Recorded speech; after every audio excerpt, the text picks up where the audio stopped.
আসসালামু আলাইকুম, ঈদ মুবারক। বিয়ে বাড়ির টালি ফিরনি রেসিপি শেয়ার করব। যেভাবে আমি সাজিয়ে নিয়েছিলাম সেটাও একটু শেয়ার করে নিলাম। আর এভাবে টালিতে ফিরনিটা দিলে এটা ঠান্ডা হয়ে যাওয়ার পরে কিন্তু একেবারে নড়াচড়া করবে না, যেমনটা বিয়ে বাড়িতে থাকে। চুলার লো হিটে একটা কড়াই দিয়ে আমি 1.5 টেবিল চামচ ঘি দিয়ে এখানে কাজু এবং পেস্তা বাদাম কুসুম গরম পানিতে 10 মিনিট ভিজিয়ে খোসাটা ফেলে আমি 2 মিনিট ভেজে নেওয়ার পরে কিশমিশটাও একটু পানিতে ধুয়ে এখানে দিয়ে হালকা গোল্ডেন কালার করে সব কিছু ভেজে নিব।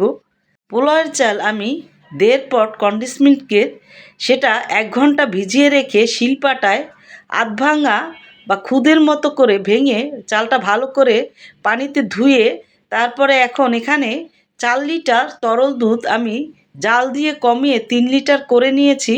আর এখন এই চালটা আমি এর ভিতরে দিয়ে দিব। চালের দোকানে এরকমের পোলাওয়ের আধ ভাঙা চাল মাঝে মাঝে কিনতে পাওয়া যায়, তবে না পেলে এভাবে করে নেবেন। এই ফিরনিটা কিন্তু এরকমের চাল দিয়ে করতে হবে। ডিপ্লোমা গুঁড়ো দুধ 3 কাপ, 2 কাপ কুসুম গরম পানি দিয়ে ভালো করে এভাবে নেড়ে গুলিয়ে নিব। আর যাতে দুধটাতে দলা না থাকে সেটা খেয়াল রেখে কিছুক্ষণ রান্না করে নেওয়ার পরে আমি গোলানো দুধটা ভাতটা যখন অর্ধেকটার মতো সিদ্ধ হবে তখন দিয়ে ভালো করে মিশিয়ে নিব। গুঁড়ো দুধের একটা স্মেল আসে, আর এটা এই সময় দিয়ে একটু জাল দিয়ে না নিলে সেটা কিন্তু ফিরনিতে খেতে ভালো লাগে না। আরও কিছুক্ষণ এটা রান্না করে নেওয়ার পরে আমি এখানে কন্ডেন্স মিল্কের পটের 3 পট চিনি দিয়ে দিব। চিনিটা স্বাদ মতো দিবেন। আর ভাতটা যখন একটু শক্ত থাকবে সেই সময় চিনিটা দিব, কারণ চিনিটা দিলে কিন্তু ভাত আর সিদ্ধ হবে না। আর এই পায়েসটায় কিন্তু ভাতটা একটু শক্ত রেখে তারপরে তৈরি করে নিতে হয়।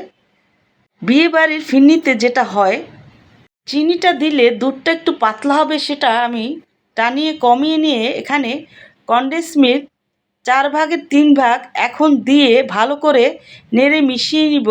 ফিরনিতে কিন্তু যতটা দুধ কন্ডেন্স মিল্ক আপনি ব্যবহার করবেন ততটাই কিন্তু খেতে ভালো হবে।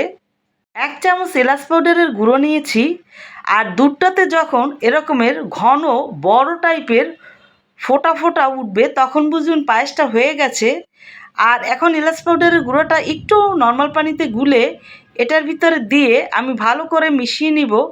আর এলাচ পাউডারটা বন্ধ করার আগে ফিরনিটার 5 মিনিট আগে দিবেন, তাহলে ফ্লেভারটা ভালো পাবেন। এবং বন্ধ চুলায় আমি 2.5 চামচ এই চামচের ঘি দিয়ে ভালো করে মিশিয়ে নিব। চাইলে এখানে আপনারা বিয়েবাড়ির মতো একটু কেওড়ার জল বা গোলাপ জল ব্যবহার করতে পারেন।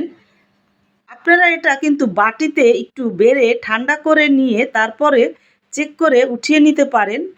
ভাতটা কিন্তু হয়ে যাওয়ার পরে এরকমের হালকা একটু শক্ত থাকবে। আর এটা অনবরত একটু নেড়ে নিতে হবে এভাবে বন্ধ করে দেওয়ার পরও, তা নাহলে কিন্তু উপরে একটা সর পড়ে। একটু ঠান্ডা করে নিয়ে তারপর পরিবেশন করে নিব।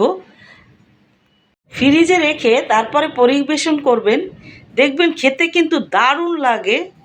তৈরি হলো বিয়েবাড়ির টালি ফিরনি রেসিপি। এরকমের ভিডিও দেখতে চাইলে প্লিজ আমার চ্যানেলটা সাবস্ক্রাইব, লাইক, শেয়ার, কমেন্ট। আল্লাহ হাফেজ।